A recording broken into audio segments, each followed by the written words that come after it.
Let me welcome you all in the Prague Congress Center, and be so kind and take your seats so as to start, so that we may start. Ladies and gentlemen, when we think carefully, well, we are living in confusing, risky, and also a bit turbulent times that require bold ideas and cool minds. Spectacular new technologies will undoubtedly bring us enormous opportunities in future for the development but unless they are accompanied by similarly bold and innovative social, economic and spatial evolutions, they will be worse than nothing. And in this context, food and the way we eat have much to offer. In this digital age, we may seem to be losing ground, yet food keeps our feet firmly on the ground. The way of our future nutrition will shape not only our destiny, but also that of all other species. If we do not value food, if we value food, we may rediscover a life balance within the natural world, and we build a fulfilling life together. And the food planning is one of the fastest growing areas in agriculture today. But not only that sector, it also concerns urban and regional design. Ladies and gentlemen, allow me to welcome you all at the first day of the International Scientific Conference called European Agri-Food Sustainability and Innovation. It is the official event of the Czech presidency in the Council of the European Union, and it is held under the support of the EFSA. Ladies and gentlemen, let me welcome the Minister of Agriculture of the Czech Republic, Mr. Zdeněk Nekula.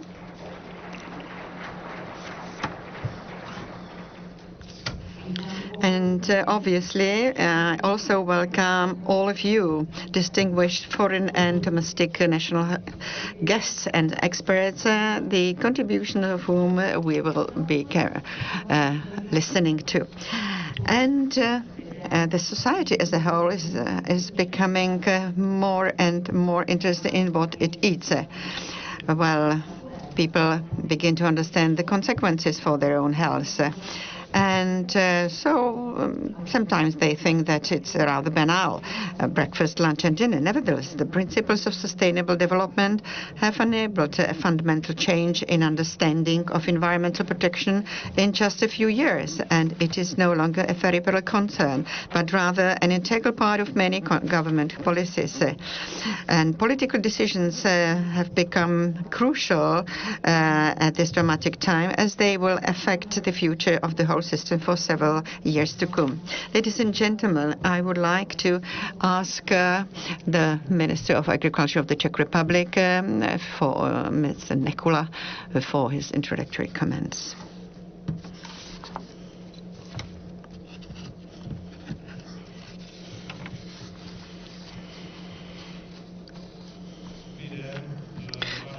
Very good morning, ladies and gentlemen, distinguished guests.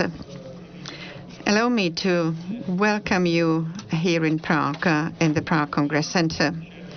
I would like to thank all the speakers for accepting our invitation to attend the conference, this conference, and let me thank all of you for the large attendance.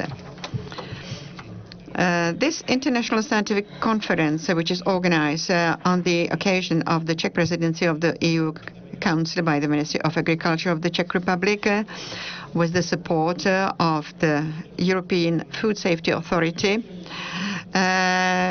is something when we would like to highlight the fragility of the European food agriculture chain. And at the same time, we would like to show the potential of developments that can strengthen the EU food self-sufficiency. Although food security in the European Union is not directly threatened, for the EU member states, it is becoming an increasing challenge to ensure affordable food. Many countries are still struggling with the COVID-19 pandemic. Moreover, Russia's aggression against Ukraine has led to escalation of price shocks on global markets, be it sectors of food, energy and fertilizers. And all this exacerbates the dire food security situation in many countries of the world, especially in third countries. Shortages of commodities or raw material supplies are causing significant inflationary pressures. As the world population continues to grow, it is urgently needed to increase the efforts for keeping agricultural production, for improving global supply chains, reducing food loss and waste, and ensuring access to nutritious food for all people suffering from hunger or malnutrition. In 2021, up to 828 million people were affected by hunger. And this is by 46 million more than in 2020 and by 150 million more than in 2019. This alarming trend continues in this year too. Food shortages have not only direct but also indirect consequences as, for instance, political instability, conflicts and migration from affected regions. The European Union is experiencing perhaps the most challenging period in its history in terms of migration, conflicts and displacement. Research by the Office of the United Nations High Commissioner for Refugees shows that climate-related disasters could, by 2050, double the number of people in need of humanitarian assistance to nearly 200 million people. To ensure sustainability of the EU agriculture and food production, which contributes significantly to global food security, needs to maintain its viability and competitiveness. Given the EU ambitions to significantly reduce agricultural inputs in line with the fork to farm and biodiversity strategy, this will be a huge challenge both for farmers and food producers, as well as for agricultural input suppliers across the European Union. The EU aims in particular to reduce the use of chemical pesticides in the agricultural sector by 50% by 2030. This will put a lot of pressure on farmers who are already now facing a number of new pests and diseases entering into the EU from other continents due to climate change and globalization of trade. Already today, the decreasing supply of active substances is making crop production and storage in the EU increasingly difficult. While many producing countries in the world do not try to reduce the amount of pesticides they use and allow the use of substances not authorized in the European Union, creating a competitive advantage for their production in doing so. Therefore, the EU must take a comprehensive approach to pest and disease control and promote technological and scientific progress in the agriculture sector. Agriculture, like any other sector, has seen significant developments in innovation and application of modern technology over the last decades. In biotechnology, new genomic techniques are now increasingly being used in addition to genetic engineering.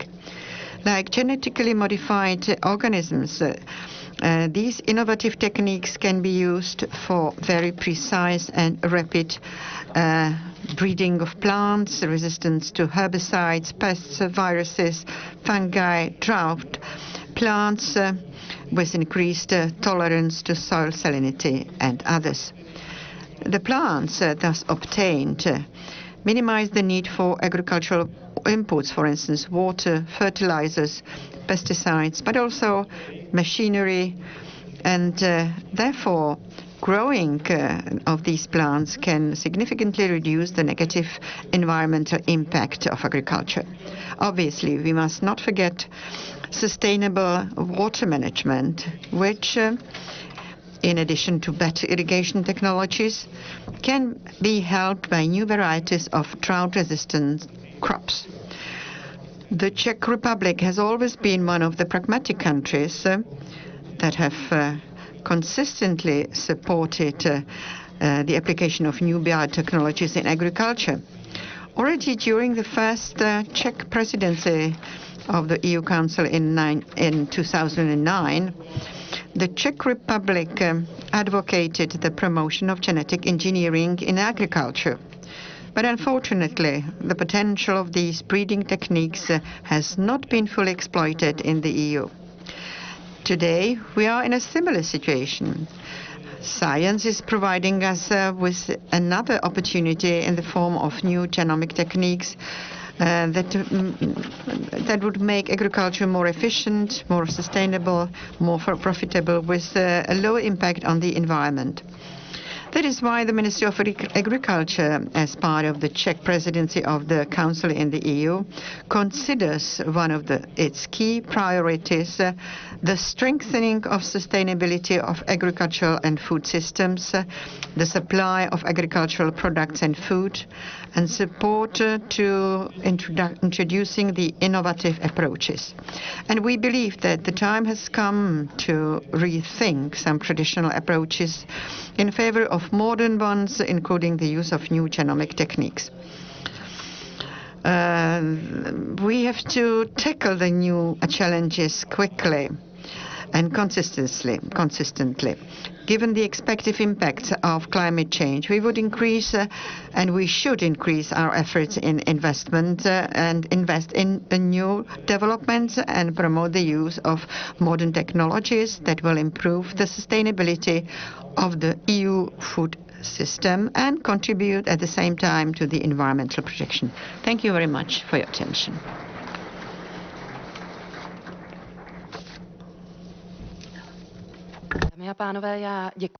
Ladies and gentlemen, I'd like to thank most cordially the Minister of Agriculture of the Czech Republic, Mr. Nekula, for his opening comments. In his paper, he has already touched upon the themes or topics that we will address during this today's scientific conference. I just wish to remind you of the fact that you have interpretation available both into the Czech and English language, and there'll be video recording made which will also be made available to you, and you can find all the individual presentations on the Ministry of Agriculture web. And would you please switch off your mobile phones? Well, now I'd like to ask for the floor, though virtually, the next distinguished guest, namely Madam Stella Kyriakides. Food Safety Directorate General of the European Commission is currently the guest of today's conference. I hope the connection is well. Good morning, everyone. I hope you can hear me. Oh, welcome to our conference, Commissioner. And now, your opening words, please. Good morning, Minister Nekula, eminent speakers, guests, ladies and gentlemen. We all know that our food system is under pressure from all sides, from the existential threats which are posed by climate change and biodiversity loss, from the shocks of COVID-19 and the war in Ukraine that have really further highlighted the vulnerabilities of our food system. From energy-related inflation and the great pressure on prices consumers have to pay at the supermarket. So we have no choice but to act. And we need to act now with ambition, with vision, and with courage. And this conference promises to contribute to that effort, and I want to thank the Czech presidency of the Council for inviting me to address a few words today. And when it comes to securing a food system that both we and future generations can rely on, sustainability is the only way forward. To secure a sustainable food system, we need to change the way we produce and the way we consume. The Farm to Fork strategy sets out the vision of the Commission for a transition to a sustainable food system. It's delivering a sustainable food system that is robust, it functions in all circumstances, it ensures that the food chain has a neutral or positive environmental impact, and provides access, importantly, to sufficient and nutritious foods. It also upholds high quality, safety, plant health and animal health and welfare standards. And it keeps food affordable while generating fairer economic returns in the supply chain. So under our plans, everyone stands to gain. Sustainability is fundamental for our long-term security. Now, this doesn't mean doing nothing when crisis hits. On the contrary, the Commission has dealt very swiftly with the issues arising from Russia's aggression against Ukraine. In March 2022, we presented short and medium measures to safeguard global health security and to support EU farmers and consumers in the face of rising food prices and input costs. And only a few weeks ago, we adopted a communication to make sure that fertilizers are both available and affordable, and to reduce EU's dependency on imported fertilizers. And to support our actions, the Commission's Joint Research Centre is working now on an evidence-based study into the key drivers, what causes food security. The fact remains, however, that climate change, biodiversity loss, ecosystem collapse and resource scarcity are really the biggest threats facing humanity in the coming decades. And the long-term solutions we together create now will help us deal with those threats. And that is why we need the Farm to Fork strategy more than ever. We need a more resilient food system that is going to be able to deliver lasting food security through crisis, both climate and biodiversity. We need a food system that is less dependent on chemical inputs such as pesticides or fertilizers. And this will ultimately make EU producers more competitive. But for this to happen, we must provide farmers with the right knowledge, the right training and tools, digitalization and new technologies, which are at the very heart of Farm to Fork, and with EU Horizon Europe research program support. And there are already many solutions ahead. For example, now farmers can tailor how they apply fertilizers or irrigation, reducing inputs and emissions in the process. Now, on September 14th, President von der Leyen announced that a legislative proposal on plants produced by certain new genomic techniques would feature among the Commission's new key initiatives for the next year, for 2023. And accordingly, we aim to present a legislative proposal next spring that will put more tools in the toolbox for plant breeders and farmers, which will deliver on sustainability objectives and maintain high safety standards.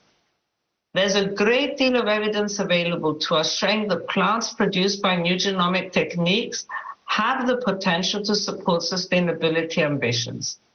And this product development pipeline includes a wide variety of products from cereals to fruit and vegetables. So it is important that we use this knowledge moving forward. Friends, dear ladies and gentlemen, the strength of the EU in addressing challenges related to food security and climate change lies in its diversity. We have to take what makes it organic and ecological and biotech to work alongside it to achieve our ambitious aims. But let me also say this to you. In what I could say is in the clearest possible terms. Our forthcoming proposal, protecting animal health, plant health, and the environment's health, is something that we all need to work on together. It is the only way forward. So the Commission is committed to tabling a legal proposal that is underpinned by EFSA's much-valued scientific work and by a thorough analysis of impacts and all stakeholder contributions. This should provide a good basis for the interinstitutional negotiations with Member States and the European Parliament on the possible adoption of new legislation. So, in ending, I want to say that we look to every one of you, each of you, over the coming months, to engage in an open and constructive debate on this, because we need to work together in order to be able to have a safe, sustainable food system for the future. And this is important to, I believe, all of us. Thank you very much for giving me this opportunity to exchange a few words, and I wish you a very successful conference today. Thank you.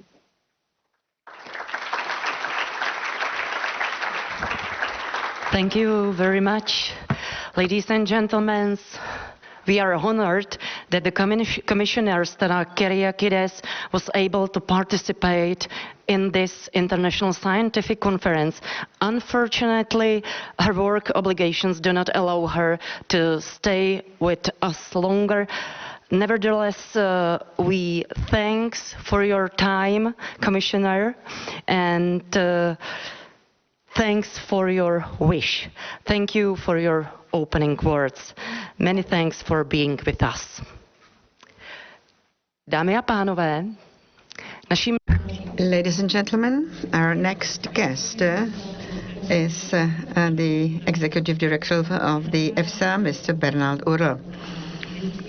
And I think that it should be again online. To connect online with our next guest. Yes, good morning. Can you hear me? Perfect. Good morning. So, ladies and gentlemen, I'm very pleased to welcome Mr. Bernhard Url, Executive Director of the European Food Safety Authority in this time. So, I believe you can hear us and see us well. Yes, I can hear and see you. You can hear me as well. Oh, perfect. So, Director, the floor is yours. Thank you very much. And good morning from Parma. And apologies that I cannot be with you in person in Prague. I would have loved to, but it doesn't work. Thank you, Minister Nekula and the Czech Presidency of the Council of the European Union for this invitation. Commissioner Kyriakides, Minister Nekula, honorable attendees of this conference, ladies and gentlemen. We have heard already from the interventions of Minister Nekula and Commissioner Kyriakides how high food security and sustainability and innovation are on the political agenda in Europe. I think the task at hand now is to balance the triangle of food safety, food security, and sustainable food systems. At EFSA, we say food safety is the basis for everything. If it's not safe, it's not food. And we at EFSA support policymakers with independent scientific advice on risks in the food system. And therefore today, it is an opportunity to share a few thoughts and an EFSA perspective on the interplay between innovation and sustainability. We will have a short look at what we have achieved after 20 years of work and what we are doing also to ensure we remain fit for purpose. So where does the EU food safety system stand today, 20 years on? Since 2002, EFSA has been contributed to the safety of food in 3 main areas. Our main task is to deliver independent scientific advice to risk managers to help protect consumers, animals, plants, and the environment from food-related risks. In addition to that, a second core task of EFSA is to communicate and engage with the civil society on existing and emerging risks in the food and feed chain. And thirdly, very important in our founding regulation, the cooperation with the member states' food safety authorities to have something like a shared commitment to safer food. And with all this together, after the breakdown of the trust into the food safety system, with the BSE crisis, with the setting up of the general food law and a joint work over 20 years, I think we can all say together the level of food safety in Europe is high and the trust of European consumers into the system has been regained. Our Eurobarometer survey of 2022 also shows that scientists in public institutions remain among the most trusted sources for information on food risks. So what challenges and opportunities does the wider context of our work present? The environment in which we operate is changing faster than ever before.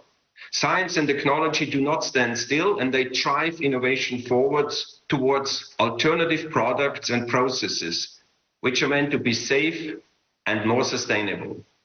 However, some of these innovations are perceived to be in tension with safety and precaution. We also see that the societal demands are evolving.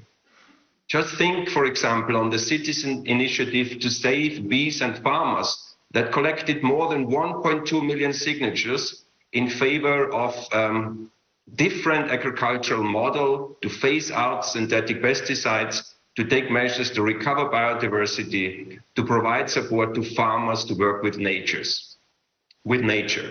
And there was also the citizens' initiative on the end of the cage age, showing growing societal concerns over the welfare conditions of farmed animals. And these developing societal demands also have led to policy and regulatory changes. Commissioner Kyriakides has mentioned European Green Deal, which intends to improve the well-being and health of citizens and future generations. One of the pillars of this is the Farm to Fork strategy, as we all know, aiming at a fair, healthy, and environmentally friendly food system. Upcoming is the legislative framework for sustainable food systems, also under the EU Green Deal, a chemical strategy towards a toxic-free environment, biodiversity strategy, and so on and so forth. More specifically for EFSA, in 2019, the General Food Law was amended by the Transparency Regulation, which further boosted openness and gave EFSA the legal and financial means to proactively publish the data and evidence we use for our assessments. It also led to a strengthening of the reliability and objectivity of the studies, the scientific studies that are submitted to EFSA. It also reinforced the governance of EFSA, so we very much welcome the member states on our management board. And last but not least, it enhanced our collaboration with the member states, and it gave us the financial means to entrust member state organizations with scientific preparatory work. For us, the Transparency Regulation was an enormous step forward and lifted EFSA on a new level of operations. So how will EFSA ensure that food safety assessments remain fit for purpose? Ensuring that food safety assessments are fit also in future in this fast-changing world is a key feature of our strategy 2027. So what does that mean? It means to capitalize on the data and the computing revolution. It means investing in new assessment methodologies, upgrading risk communication with social science insights, to collaborate within the EU food safety ecosystem, and last but not least, to apply the One Health principle for transitioning to sustainable food systems. Let's have a short, closer look into these different items. The first one is to make the best use of the data revolution. There are a lot of opportunities within this exponential growth of data and evidence. One, of course, is the use of artificial intelligence that will help us to speed up food safety risk assessments, to improve their quality, for example, by limiting human error, and to enable the discovery of new patterns in data and keep pace with the exponential growth of evidence.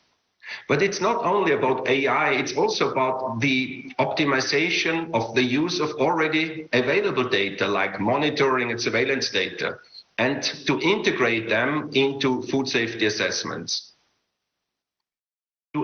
To achieve that, we think we need to create what we call the EU food safety data ecosystem, where EFSA, the member states, and the European Commission work together to make the collection of data, the use of data, the reuse of data more efficient and more useful for all actors in the food system. We also have to keep our methodological toolbox up to date. Why is this needed? A few examples. New food and feed sources like plant-based proteins, edible insects, seaweed, cultured meat, products obtained through synthetic biology or new processing technologies are emerging with the aim to feed a growing global population while remaining within planetary boundaries. But there are other challenges, like chemical mixtures. We know that humans, animals, and the environment are exposed to multiple chemicals from a variety of sources. And in the future, it will no longer be enough to assess these chemicals on an individual basis. We have to enable the assessment of what we call the combined exposure to multiple chemicals. And this will need the development of rather complex and costly new methodologies. And there are new toxicological challenges. Let's think of endocrine disruptors, for example, or on the influence of chemicals on the unborn child, developmental neurotoxicity, developmental immunotoxicity, just to name a few. However, there are also opportunities in this methodological innovation. We will more and more use what we call new approach methodologies to minimize the use of animals and animal testing, and to transition towards food safety assessment that rely more on computerized and a mechanistic approach to toxicology.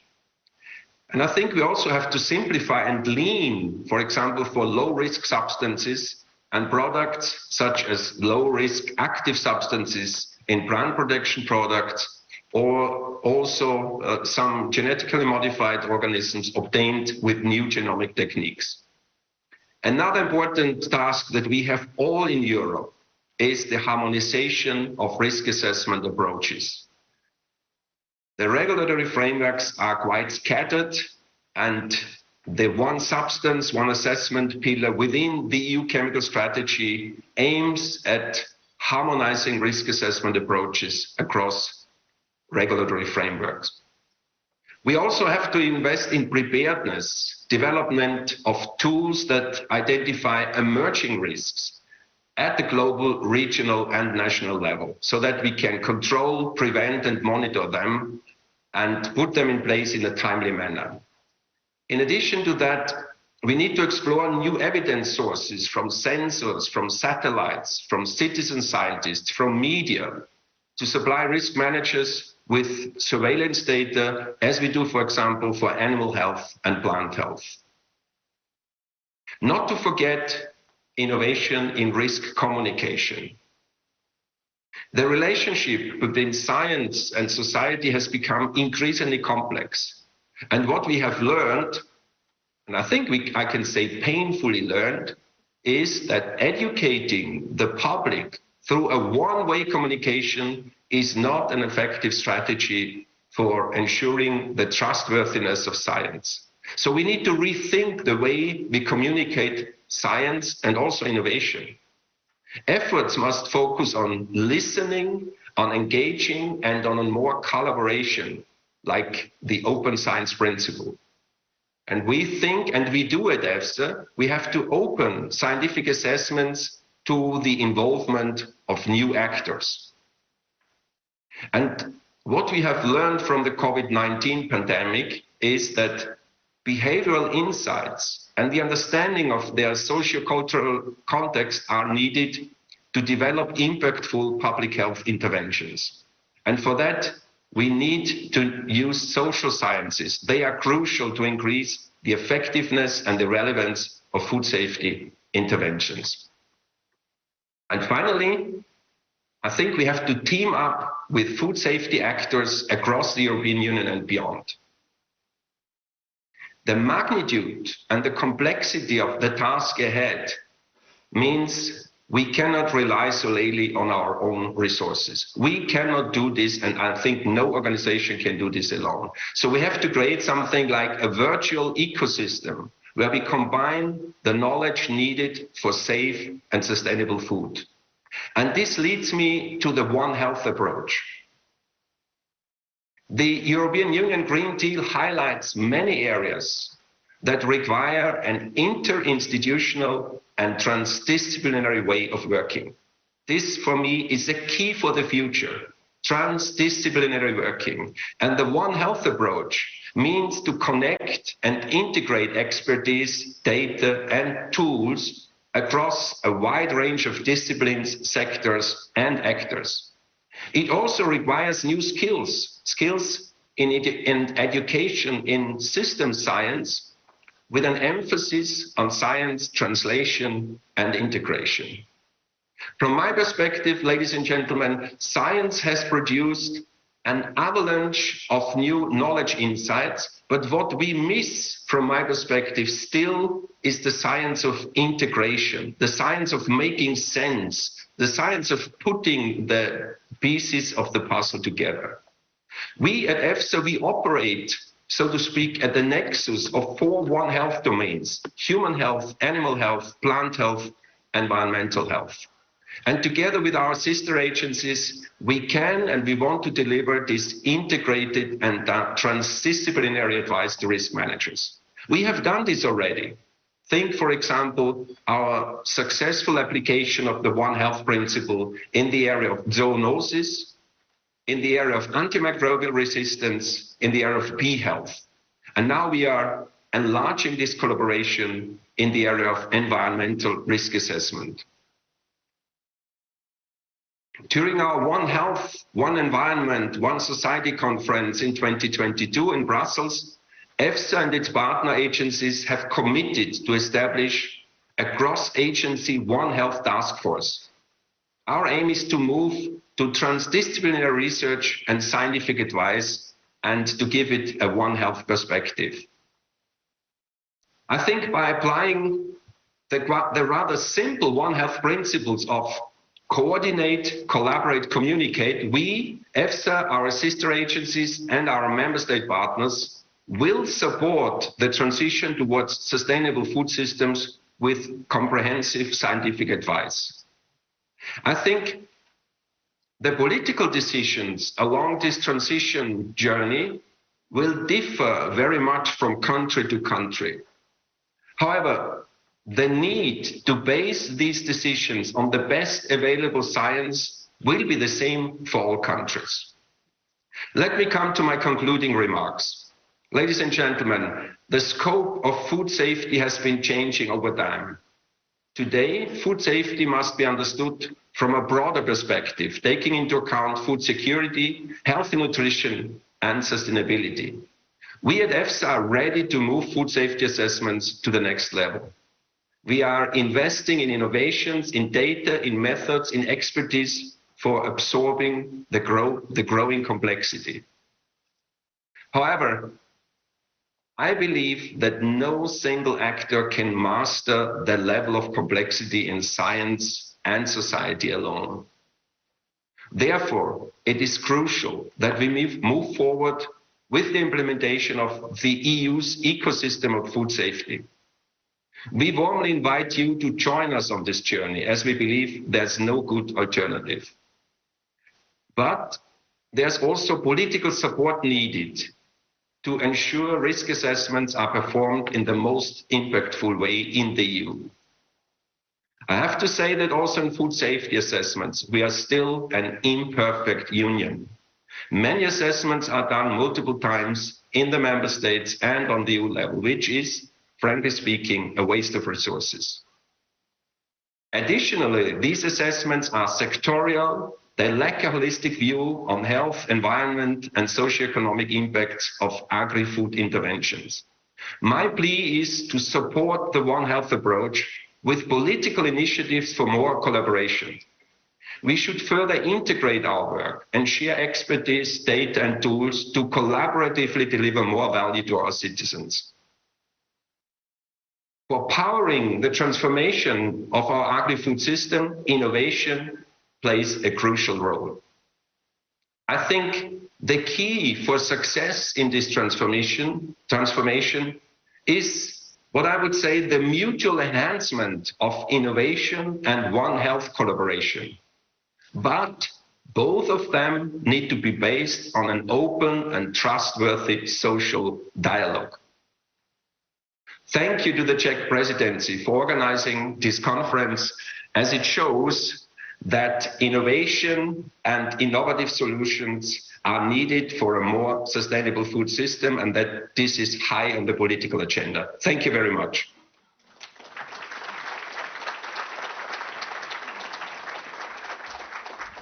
Thank you for your speech. You've mentioned at the beginning 3 words, one triangle: food safety, security, and sustainability. And I think that's the key for the future. And at the end, you mentioned dialogue. Director Bernhard Url has to leave us in a moment due to busy work as well. But let me ask one short question, Director.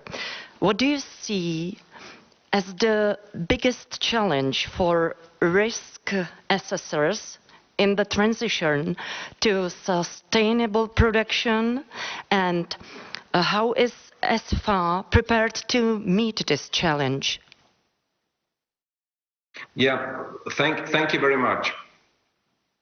The transition that you mentioned, and that it's now so important on the agenda, has risks and benefits. And risks and benefits for health, for environment, for the economy. And this is why I think policymakers need the best possible advice to navigate through this risk and benefit journey in terms of health, environment, and economy. And for this, I see big challenges for us as risk assessors. The first challenge is, how will we assess all the innovative products and processes that will be needed for this transition? So new plant breeding technologies, new pesticides, new feed additives, new recycling processes, new intelligent packaging material. So we have to be ready. We have to innovate also our methodology toolbox to be ready for that. And the second challenge I see is, how can we integrate our advice into a holistic policy support? It's not only about safety, it's also about social, environmental sustainability. So this integration of advice, I think, is a big challenge. What are we doing to face it? We invest in methodology, we invest in data, we invest in expertise. But at the same time, and this is my big plea to you, to all of you, we invest in collaboration, and we need to bring collaboration to the next level. Thank you. Thank you very much. Ladies and gentlemen, Director Bernhard Url was the guest of this conference. Thanks for your speech. Thank you for your answer. Thank you, and good luck to the conference. Thank you. Success.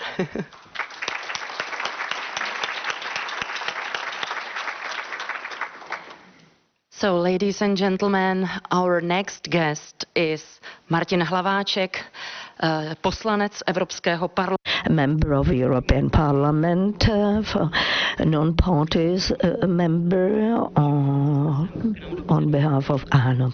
Well, I would like to ask you to deliver your opening remarks or comments, and thanks for coming here in person. Dobrý. Director General, he has a triangle for success. I have a square, and I hope that after my speech today, we would all conclude that you cannot make a circle out of a square. And this is why I'm going to talk today about vision and reality, because I have a strong feeling that we tend to spend too much time on discussing the vision, while we are reconfirming the facts, reconvincing the direction, reconvincing ourselves about the pathway and endeavor that we need to take, while we are spending quite few time on having a critical thinking on, are we on the right track? Have we chosen the right ways and means and methods? And have we really applied this multidisciplinary and multi-dimensional and multi-factor way of assessing impacts and also chances to succeed? I don't think we need more discussions on the square of four corners, and that is emissions. Do we need to tackle emissions? Yes, we do. Biodiversity. Haven't we not addressed biodiversity over the past decades? No, we haven't. Obesity. Have we addressed the main cause of non-communicable diseases? We haven't. And security. This is the new corner we have not perceived for decades, and that is coming back to the equation again. And that all breaks down for me just into some basic questions. Biodiversity, emissions, obesity, and security, it is a function of how do we farm on the lands, how do we eat, or what do we eat, and how autonomous, that means security, are we in Europe compared to the rest of the world. If we agree on that, we now need to have follow-up questions on, do we need to produce? Because we often substitute environment and all other of those objectives for no producing. And I think this is not the main word in the sentence. The main word is, how do we produce? Are we producing sustainably? Are we producing sustainably enough to produce enough to have, meaning security, and produce healthy products for our populations to live and eat healthy? And the question has an answer. We have improved significantly. And if you look just on emissions, Europe has reduced emissions over the past 15 years by 23%. While other of our competitors or partners, as you will, they have increased. In US by single digits. In India, China, Brazil, you would go even up to 40+%. So we have made a huge progress. Does it then make any sense to reduce our production while, in fact, transferring this production somewhere else? It doesn't make that much sense. But this is not the key question. This is not the main question. The main question is, are we producing sustainably enough? And again, here the honest answer is not yet. So then the problem just breaks down into how. How do we make it to fulfill this square of success? And first of all, I think we have to take serious, scientific, evidence-based policy coherent decisions, and we have to take the action now. So it has a quality element, but it also has its time element. And now the question is, are we doing that? And here, my concerns and doubts start to emerge. So let's break it down into those few elements. How do we farm? The main issue here from that square is emissions and biodiversity. We don't need to convince ourselves that we need to tackle those two issues. But what are the proposals? The proposals coming are, you need to reduce fertilizers, you need to reduce pesticides. Fair enough. And what next? Are you enabling us? Are you equipping us? Because it then seems like a very easy task. But here we are a little bit misguided.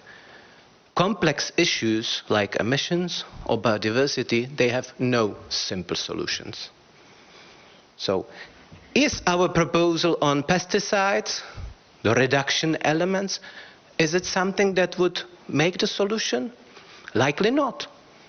Because if we would then adhere to the evidence-based approach, one could tell you, if you want to deal with pesticides in Europe, you have to fulfill at least 3 objectives.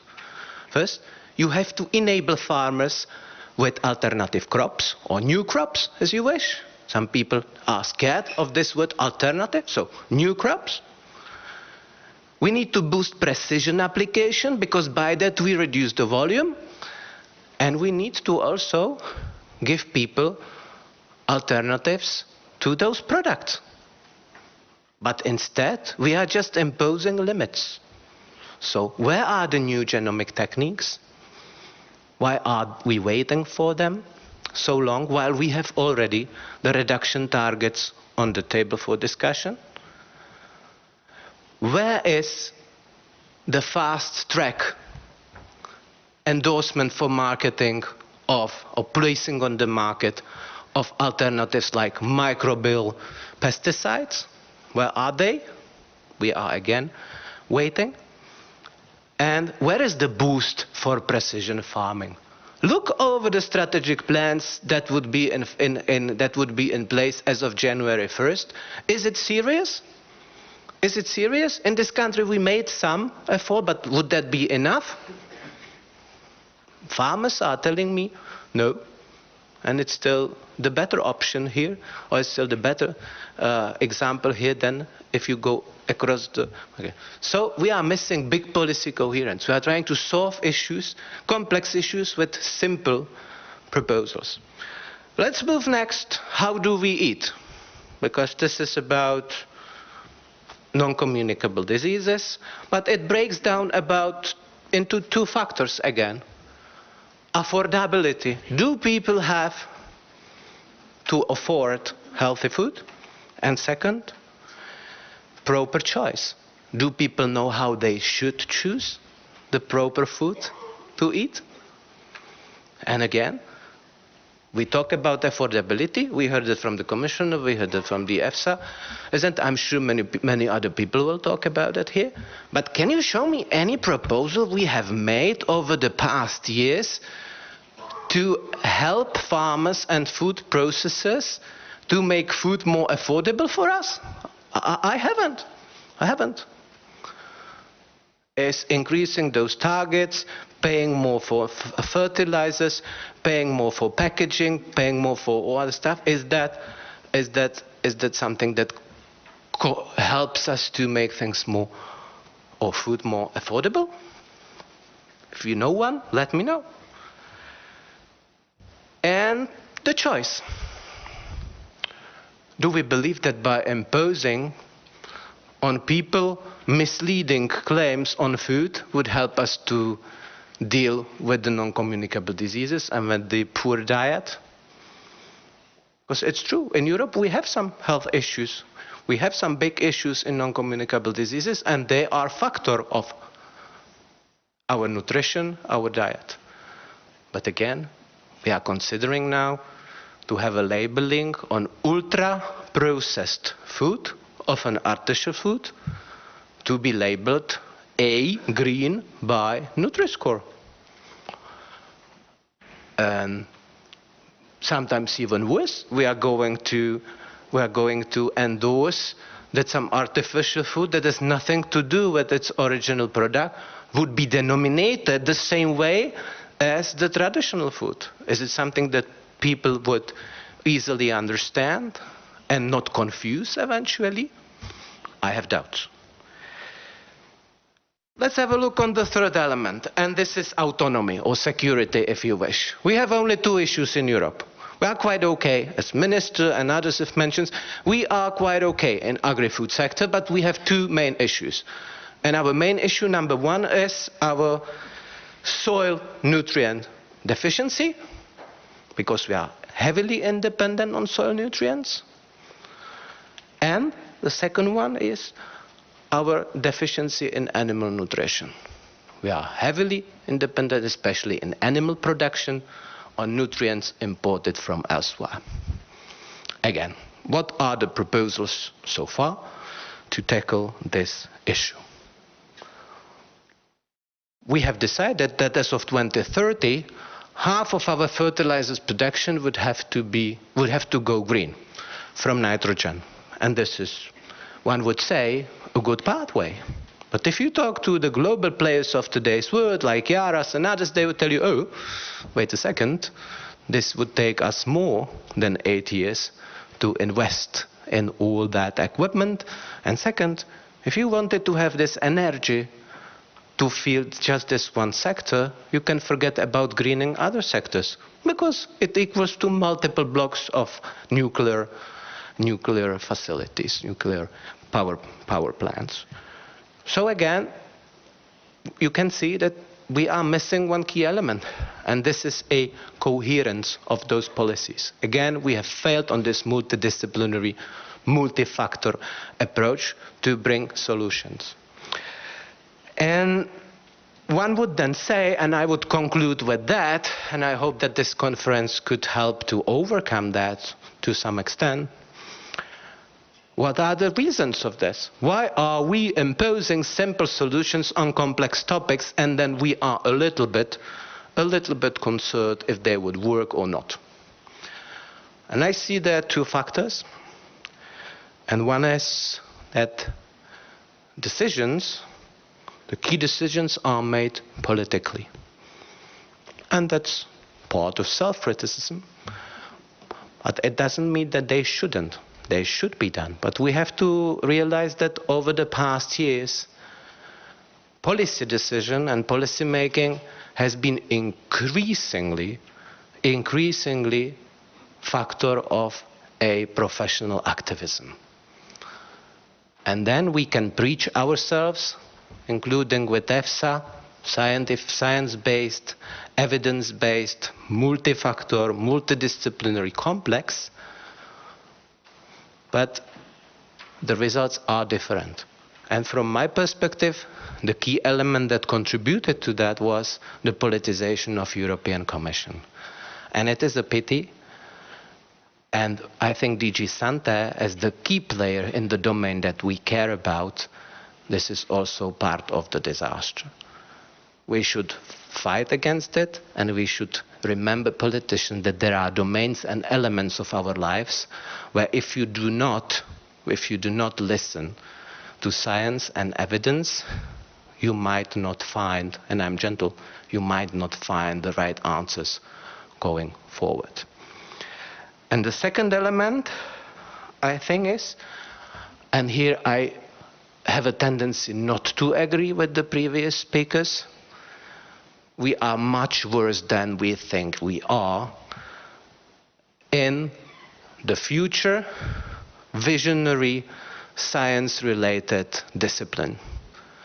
Today, the core of the visionary and future science lies in the business and in the private hands or outside of Europe. And we are self-guilty for that, because we have not been able to fast enough and dynamically enough develop our legislation and internal structures and the ways of collaboration between public health and other food and other food security and other agencies in this domain to cope pace with the development. And we do not have skills and EFSA on addressing those issues. We do not have enough skills and we don't have enough fast track approach in EFSA on improving NGTs, on improving microbial alternatives to pesticides, on improving insect for animal nutrition, on all those where the rest of the world is much advanced, like me. And worst element is, a few years back we still had multiple excellence scientific centers on many domains, including plant breeding and others in Europe, and they are leaving us. And this is a signal that we should not be blind and not to see, and this is something we should cope with. And this could be the Commission's biggest investment in the future. And people should take decisions, their results they won't see, because this would come in years. But the investment needs to be done today, and the action needs to be done today. And this is a message I would like to keep in this conference, and I wish you a successful day of discussion. Thank you.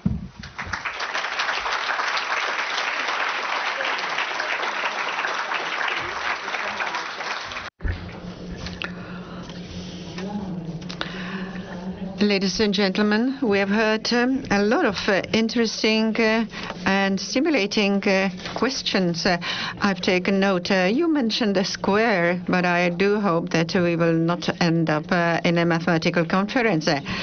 Do we produce sustainably? Do we produce in a sufficiently sustainable way? So you also mentioned coherence, interlinking. So all these are very key points. Nevertheless, let me ask you something else. What do you think about the farming public ideas that the European Parliament, through its environmentalism, goes against the interests of the entire European agricultural? What would you say to this? Well, by a mere coincidence, I also talked about this issue in Rome on Friday. That's exactly what I mentioned in the very beginning of my speech. Why farmers mistrust us.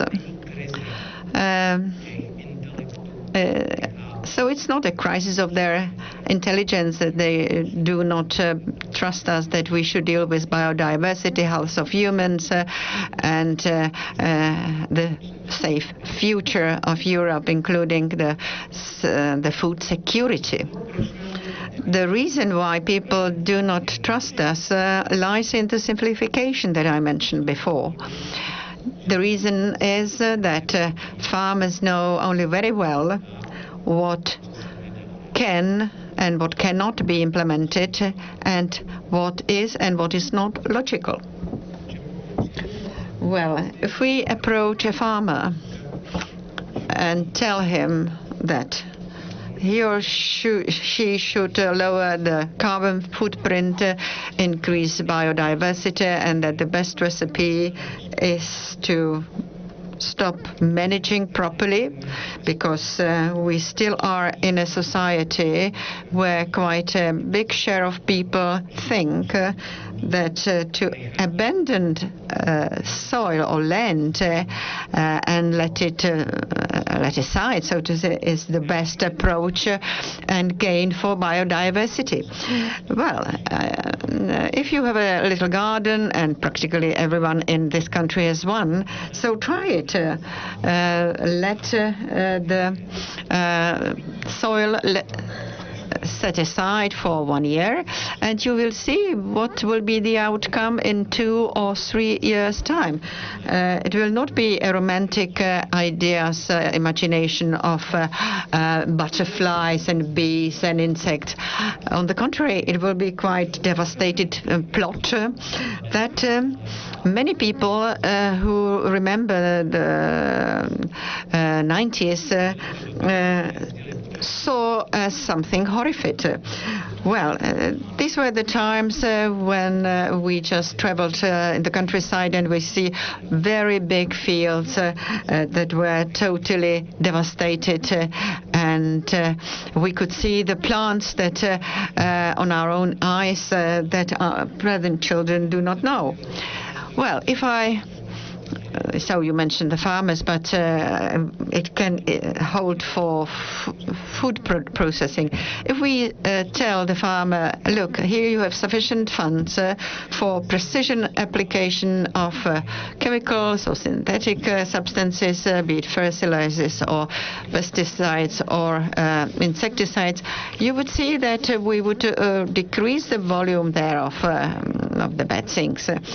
Well, if we tell the farmer, if you could grow crops that do not require so much PPPs, perhaps, well, again, it would be similar. And if we add up that if you use alternatives, be it microbial pesticides as against the chemicals, we will also reward you, because perhaps these processes are more expensive. Precision applications, new crops, all this will be always more expensive than the previous ones because we have to pay for the development thereof. And then it could become sustainable. And farmers wouldn't think that Brussels is hit by a green insanity. Please, let us concentrate on credible proposals. Thank you very much.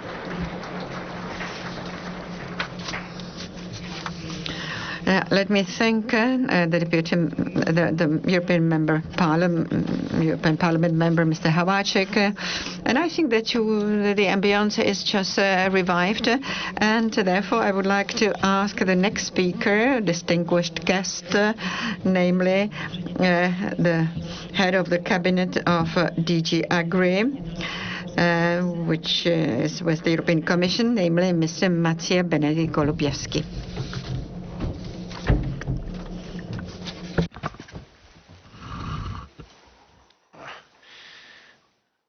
Good morning, everyone. Let me time myself so that we don't overrun with time. But first of all, Minister Nekula, dear colleagues, members of Parliament, European Parliament, everybody gathered here, thank you very much to the Czech Presidency for this invitation to my Commissioner. I'll be speaking in his name. I have some remarks that are prepared, and I will make them, but there was also a lot of points made by my predecessors that I think, I'd like to relate to, because I think they were well taken. But first and foremost, we have to remember that only 2.5 years ago, food security was taken for granted. Farmers were told to focus on reaching our climate and environmental objectives. And while competitiveness and income preservation for farmers was obviously part of the common agricultural policy's goals, the emphasis was somewhere else. Then COVID came, we had to queue for food in our stores. Then we had the invasion of Russia and Ukraine, where suddenly we had food inflation, gas prices going up, fertilizer prices going through the roof, input prices for farmers going through the roof. We realized that food security and food affordability is an absolutely key strategic policy and objective for the European Union. And it was my commissioner's initiative, in my commissioner's actions and his determination to ensure that food security will remain as important as any other strategic security, such as military, energy, or otherwise. With these developments, there was a question: automatically posed. What do we do with our sustainable objectives, with our climate action objectives? Do we abandon it? Do we go ahead? Do we calibrate it? And I think my predecessor spoke about simplicity and the need for a bit more complexity, and I'd like to reassure him that I think the approach that has been, that my commissioner and the commission has been taking in the past year or so has shown that there is a bit more complexity to the thinking than just setting objectives and simple paths to reach them. I think the common agricultural policy, first and foremost, is the policy where this complexity is revealed. While we do have strategies of various sorts, farm to fork, biodiversity, and we have some very specific objectives there, I think it is the complexity in our common agricultural policy of how to get there, and I'll talk about it, that should ensure that we can face this simultaneous challenge of tackling sustainability and climate action together with ensuring that there is successful agriculture, that farmers continue to exist, that they don't disappear, and that they can reap benefits from the markets. So right after these crises, right after the beginning of the war, the Commission released a communication on food security on the 23rd of March. I think it sets the good and the right balance and tone. On one hand, it worked hard to ensure food security in the short term, both in the EU and globally, but not relinquishing our long-term Green Deal objectives. Later on the 9th of November, because of the initiative of my commissioner, there was another communication on the affordability and availability of fertilizer. And here I would like to also answer certain questions regarding what have we done about this. Well, obviously price of gas is a driving issue when it comes to fertilizers produced out of nitrogen. But if you look at the communication very closely, and when you talk to the fertilizer industry, they're extremely happy that that Commissioner managed to ensure that in that communication, there's a big emphasis on so-called low-carbon approaches to producing fertilizer. So not just a long-term emphasis on hydrogen-based production, but also on low carbon, which is carbon capture and storage. This was extremely well appreciated by the fertilizer industry because it allows a proper transition path for fertilizers to adapt to the new circumstances. So the Commission does look pragmatically and does provide solutions that should be workable, and that's just one example. When it comes to the CAP itself, as I mentioned before, it remains a key instrument to make this approach work, and the Commission will stand firm with the farmers to ensure that their incomes are ensured, and that at the same time they are on the path to a more climate-friendly agriculture. We still believe that sustainability in agriculture is the necessary condition for farming to exist, but it's not a sufficient condition. There is no real farming in the long term without addressing sustainability challenges, but we need to also have farmers who prosper. Otherwise, we're just left with sustainability, but without farmers. So we are very cognizant of that. Now, on the CAP a little bit, on the CAP strategic plans, this is really where the rubber hits the road. My commissioner took pains to ensure, and one by one, he looked personally at each and single CAP strategic plan of each member state to ensure that those challenges that each member state has, and there are very different challenges, are addressed properly in those CAP strategic plans. These plans are the key to ensure that there is a farming model developed in each country which is less energy intensive and more efficient in the use of inputs. And the Commission will work with member states to ensure that the interventions planned in all their CAP strategic plans, for example, on nutrient management, on soil health improvement that was mentioned, on precision farming, organic farming, agroecology, use of leguminous crops, in crop rotation schemes, etc., are widely adopted by farmers. So this new CAP and the CAP strategic plan specifically will be a key instrument for ensuring sustainable future, at the same time future with income and competitiveness for farmers. Now, I'd like to talk a little bit about the research and innovation because part of the conference is about this. This is a hugely important topic. there is no sustainability challenge cannot be answered if we do not properly invest in innovative ways. And yes, the private sector is absolutely key here. It has to find innovative ways to advance very quickly on resilience of farms, competitiveness, as well as on food security and affordability during this time of very high-priced inputs. And contrary to the current worldwide trend, when in particular public investments in agriculture, research and development are going down, the EU has actually reinforced its efforts. Agricultural, bioeconomy and food-related R&I funding has almost doubled for this current period. So the EU invests considerably in agriculture research and innovation, as well as in capacity building to take up and effectively deploy innovative solutions, because we do agree, Commission does agree, that enabling environment is absolutely crucial. Just to give you an example, in our communication on fertilizers, it was revealed that under the Horizon Europe, under the first 2 years of its operation, more than 35 projects with a budget of around 180 million have been put in operation that relates to fertilizers and agriculture, for example. It also, these projects also contain projects related to optimization of a nutrient budget, alternative fertilizing products, nature-based and agroecological solutions, and for nutrient management. These also are granted under our Soil Deal for Europe, which is our Horizon Europe mission. There was quite a bit said about the importance of soil condition. On the innovation and digitalization, because it's also a very important part of our approach for sustainability, we have to admit that we actually also do a lot. The use of sensors, for example, assessing agro-environmental conditions, the so-called Internet of Things technologies, real-time automation, have shown that inputs such as fertilizers, fuel, and pesticides can be significantly reduced.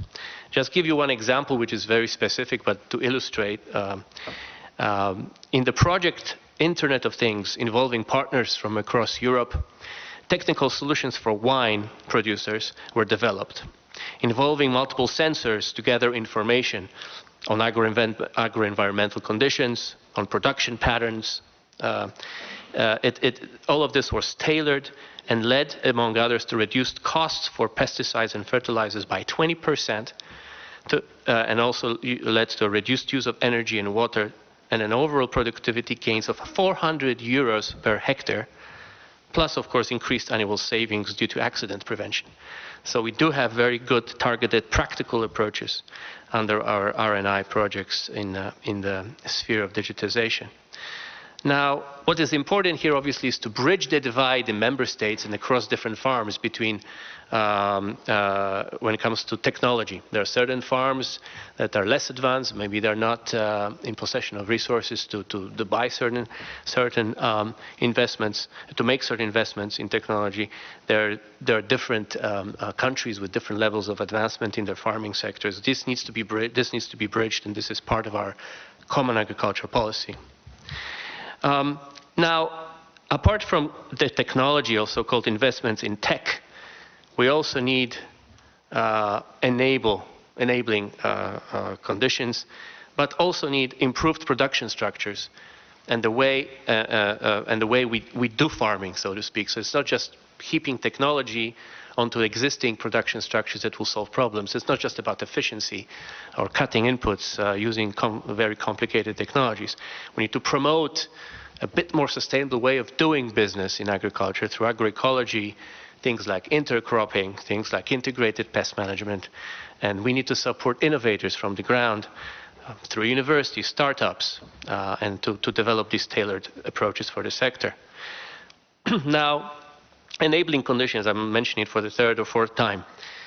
None of this can happen if we don't have a tailored investment support, if we don't have tailored advisory services to farmers, if we don't have a truly functioning agricultural knowledge and innovation systems, if we don't have tailored research and innovation actions, when we don't have access to public data, and there is no trust in data sharing. All of these are absolutely necessary as enabling conditions to make those technological approaches lead us to more sustainability and productivity. Obviously, we have all the instruments I mentioned. I won't bore you with this, and we discussed. New breeding techniques. I didn't plan to talk a lot about this because Commissioner Kyriakides was talking about it, but it is obviously very important that after many years of discussions and in response to a proposal by the Conference on the Future of Europe, the European Commission is actually preparing a legislative proposal on NGTs to contribute to a more resilient and sustainable food systems. Yet there are always questions this topic is surrounded by a lot of questions. We have to be very attuned to them. There are a lot of promises being made, but there's also lots of doubts. So I think we need to look at the potential of these techniques, obviously, but we should be clear that we shouldn't be compromising about health and environmental safety. We have the precautionary principle. If there is scientific uncertainty, it should prevail. This is the European Union's approach. Of course, this also should not close the door to innovation. The Green Deal is our growth strategy. NGTs provide a lot of potential, and the EU should benefit from it. But there are also fears. There are fears and risks that NGTs will mostly benefit large companies, for example, which are able to patent gene sequences that may take control of genetic resources. This is an important issue, needs to be part of the debate. Should NGT products be covered by patents? Very important question. What would be the implications of patenting of gene sequences that could occur in nature, in particular on small breeders' ability to access to genetic resources and on farmers' rights to save their seeds from their crops? These are among the questions that need to be answered in our discussions on NGTs, my commissioner is looking forward to this debate. Obviously, everybody keeps their eyes and ears open on this, and I'm sure there'll be a very detailed science-based analysis before any legislative proposal sees the light of day. I'd like to thank you again on behalf of the Commissioner, and I wish everybody a fruitful conference. Thank you.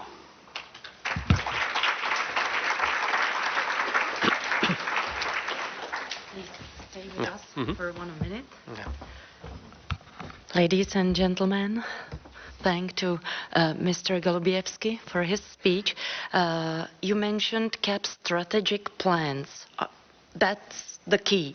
So tell us, please, do you consider that the funds allocated to the common agriculture policy strategic plans are really sufficient to meet the demands placed on farmers under Farm to Fork? Just a short question. Sure. Yes. Well, our cap is what? 387 billion for this period, 21-27. It's a sizable amount of money. It will, as I said, support income, innovation, competitiveness, and sustainability. I think that if the strategic plans are properly tailored to the needs of the countries and properly tailored to the challenges inside the countries, if they're used efficiently, I think they can significantly contribute to those sustainability challenges and finance them. We have to remember that 40% of our cap is actually earmarked for climate action. So that's already a guarantee that 40% of all this amount should, in principle, go to those challenges that money is needed for. And I think, so if the CAP strategic plans are really used properly and optimized, I think we're in a good position to arrive at a sufficient level of contribution to the Green Deal from the CAP strategic plans. But also, we have to remember that markets are important. So the farmers need to reap benefits from the markets.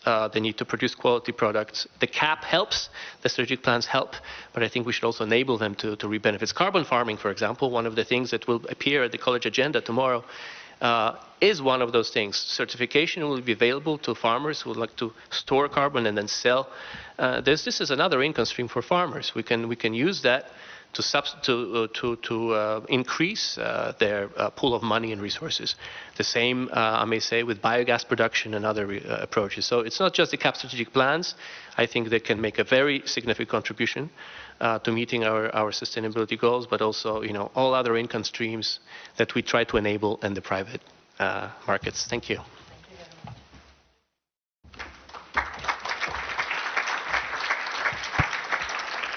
Many thanks to Mr. Golubiewski for his opening speech, for his contribution. Dámy a pánové, v tuto chvíli mi dovolte, abych ladies and gentlemen, allow me to ask to come here to the rostrum, the stage, the last guest of this morning session, namely, she's a lady, namely, a member of Parliament of EP, European Parliament, Madam Michaela Šojdrová. The floor is yours, Madam. Hello, welcome in Prague. I'm very happy to see here many colleagues, many guests from the EU. I'm happy that you are coming to the Prague. Mr. Minister, so dear distinguished guests, I really agree with colleague Hlaváček that we should move from the visions into the reality. I agree, but this conference is a great opportunity to rethink the challenges and to see when our measures, our goals really meet the reality, really meet the changes what we face. My speech and the 5 slides will focus on 3 aspects of agriculture policy: the breeding techniques, animal welfare, and front of package labeling. So we celebrate this month. We celebrated the 60th anniversary of the Common Agriculture Policy. We voted the regulation. We voted about strategic plans. We voted about budget.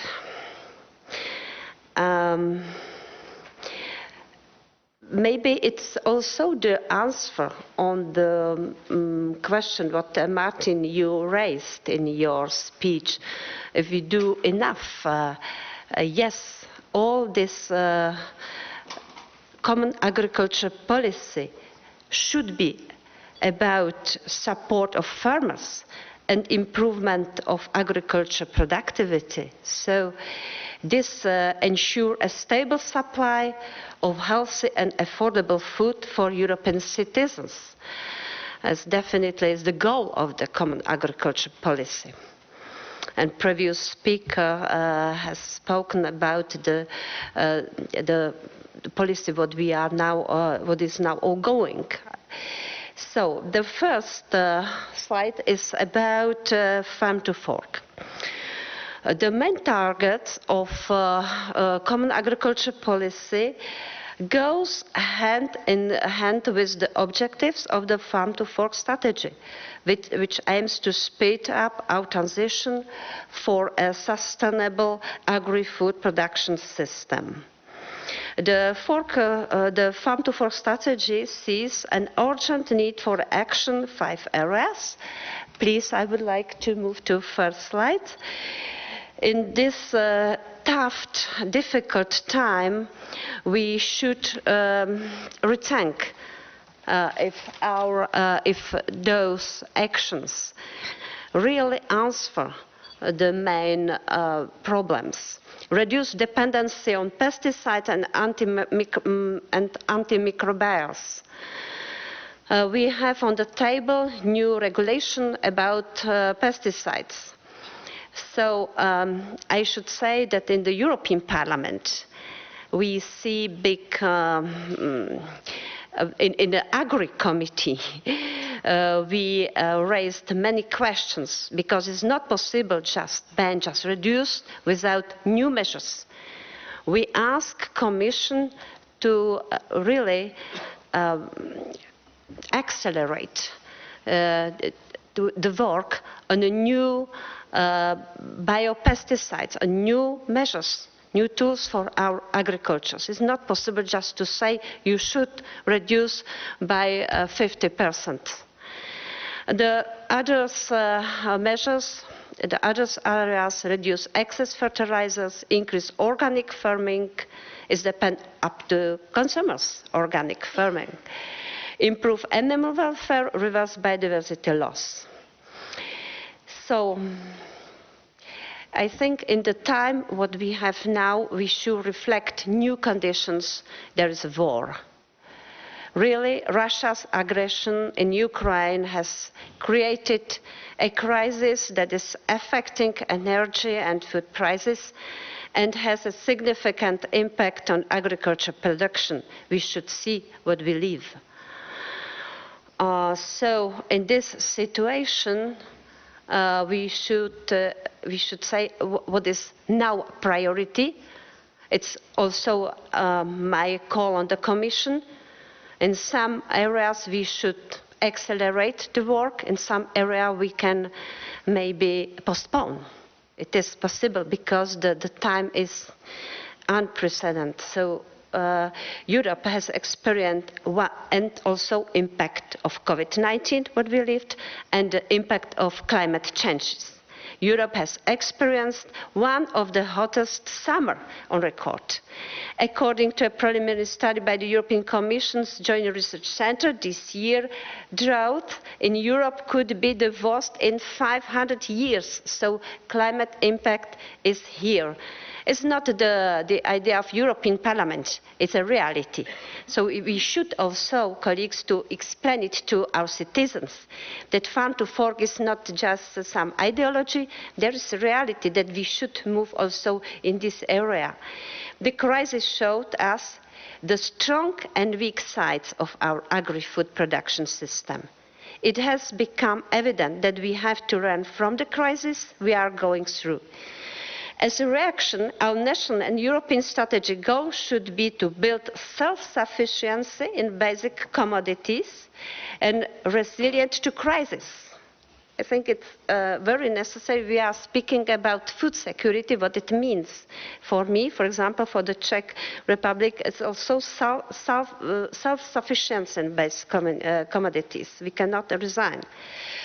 In today's situation, it would be a great mistake to ignore the clear voice of scientists and farmers who call for the use of new knowledge and innovations in primary production. In particular, we should fundamentally open the subject of new genomic techniques. I think all previous speakers mentioned this issue.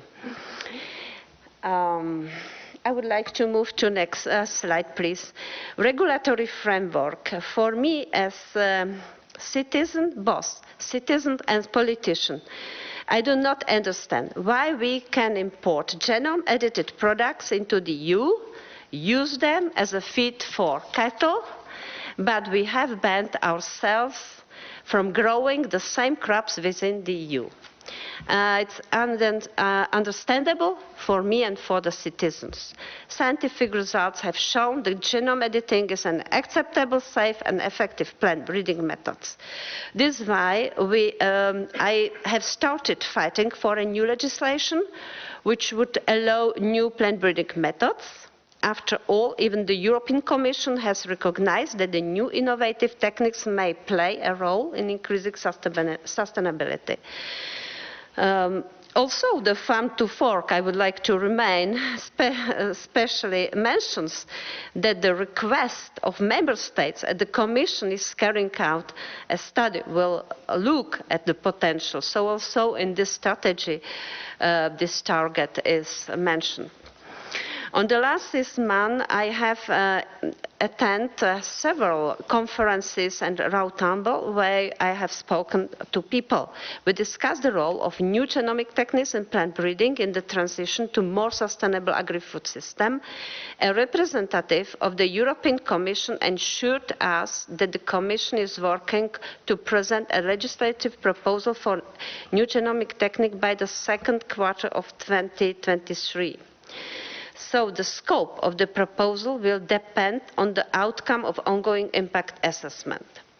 I expect that this impact assessment will confirm the undoubtedly positive scientific conclusions on NGTs. So the public consultation shows as well that GMO legislation and risk assessment needs to be urgently adapted to scientific and technology progress. I was recently contacted by stakeholders who also see an urgent need for action. So, They call upon the Commission to make the initiative and as a political priority and to come forward with a legislative proposal by the first quarter of 2023. Every month is our loss, I should say, in the situation that we have. So I believe that we should enable stakeholders, farmers, consumers to choose. They should be free to decide whether they want to use NGTs or not. But we cannot and should not disregard tools that we have already available. Please, the third slide, education, communication and transparency. It was the call of the stakeholders. To change EU legislation, I am convinced that we need to have an objective and science-based debate on the EU level. A poll we did with participants at a special event last week that we need to foster consumer confidence in agri-food system, especially by the, please another slide. Yeah, it was not surprising that the condition for the good acceptation of new legislation, it's education, communication and transparency.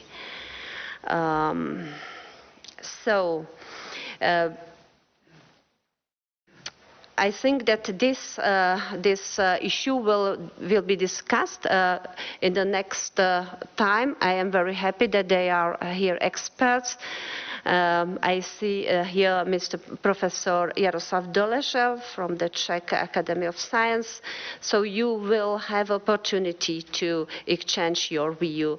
But the message is clear. We cannot postpone this legislation and this opportunity for European agriculture. And the fourth slide, please, is about animal welfare. If I'm speaking about transparency, I think the transparency is a good key word for the other piece of legislation we are waiting for in the area of animal welfare, phasing out of cages for farm animals. I would like to recall the importance of animal welfare because it's very important for citizens. Is also directly connected to the fulfillment of the farm to fork goals, which is one of them. It was 1.4 million European citizens who requested the end of cages on farm. Together, clearly to say, improve welfare. It was, together with my colleagues in the European Parliament, we supported this citizens' initiative. I want to recall that the Commission committed to presenting a legislative proposal by 2023 and to proposing a new suitable legislation on animal welfare. I expect the Commission is working on this. It's especially important in the Czech Republic because we banned cages for lion hens by 2027.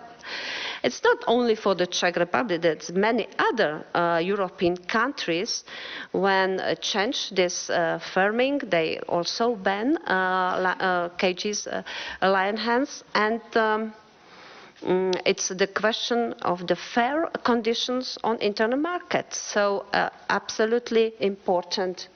And please, I'm waiting for the next slide. I ask my assistant, Annie, please. Voila. Animal welfare, cages. And now, please, the last but not least point. It's five slides about front of pack labeling. It's very important because we are speaking here about agri-food strategy, agri-food sector.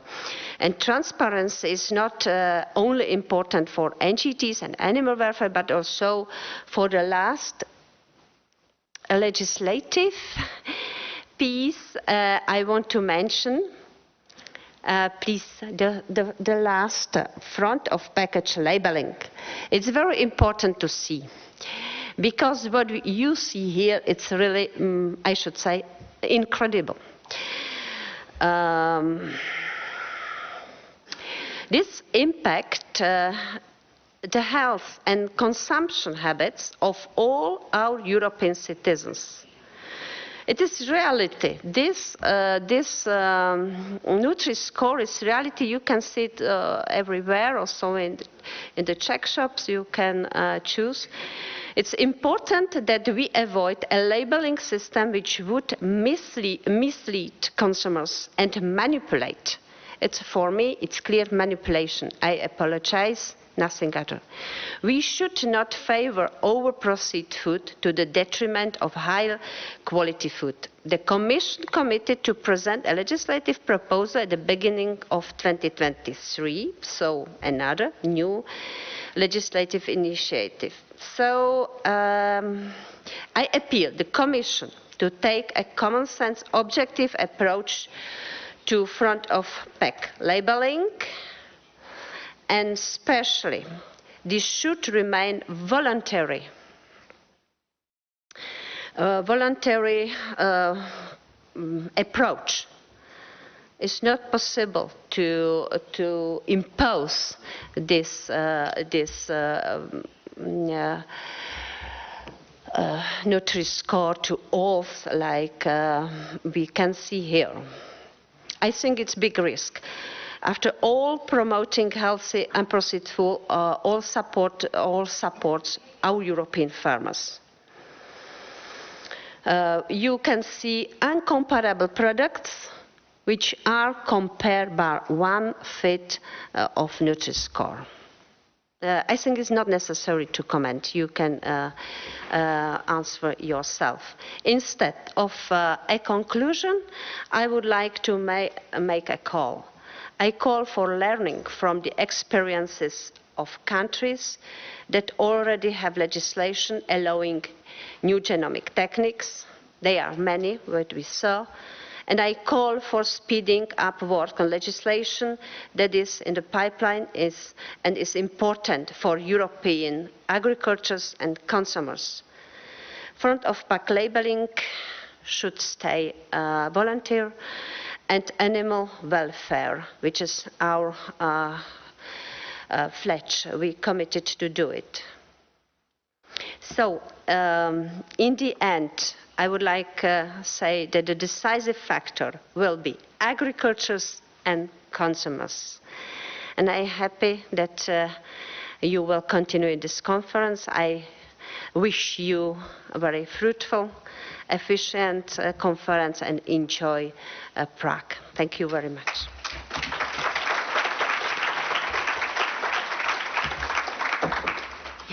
Děkuji paní I wish to thank the MEP as well.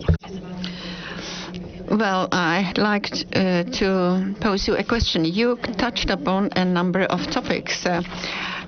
Farm to fork, not being just an ideology, that it should become a reality. You also asked about what do we mean by the food security.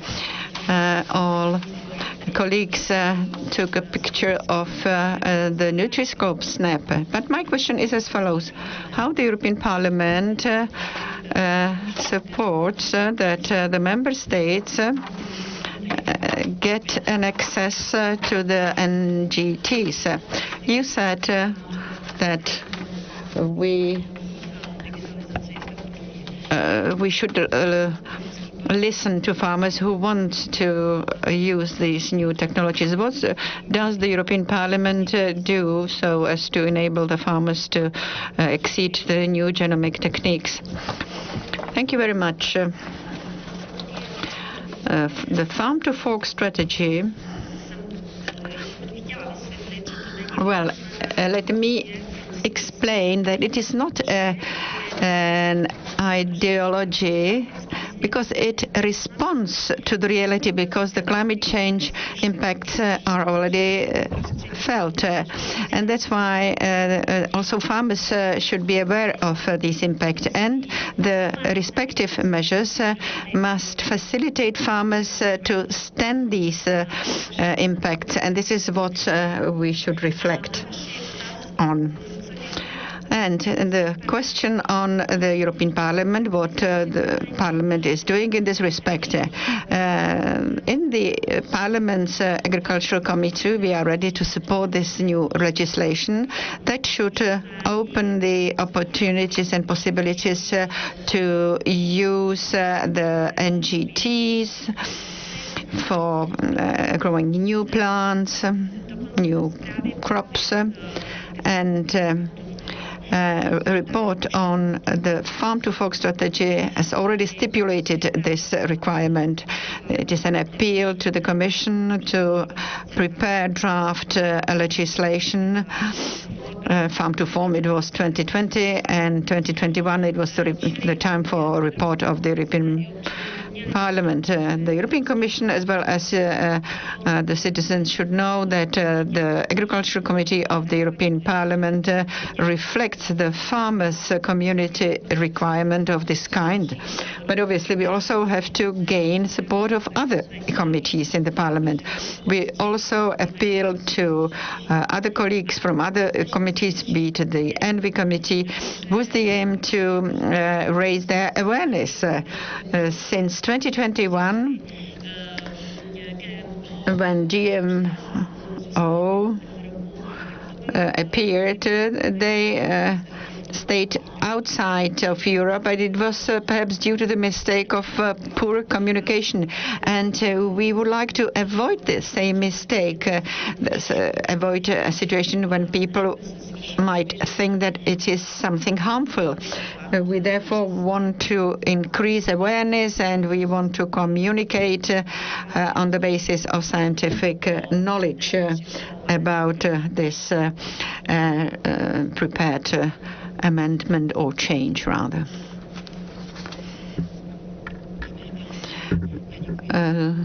Ladies and gentlemen, I'd like to extend my thanks to the Member of the European Parliament, Michaela Šojdrová, for her answer. And if you look on our agenda, so I think that the timing is great. We have approximately 30 minutes break before us, and I have to say that many of our guests remain with us for the next session, and don't hesitate and talk to them during the break, and we should resume at 12. So it will be the next session under the title Safety and Sustainable Agri-Food Sector. Well, the first guest in the next session will be Professor Jaroslav Doležel, and Ms. Šojdrová mentioned his name in her presentation. And thank you very much for your attention, and I'm looking forward to see you again at 12 in this hall. Thank you.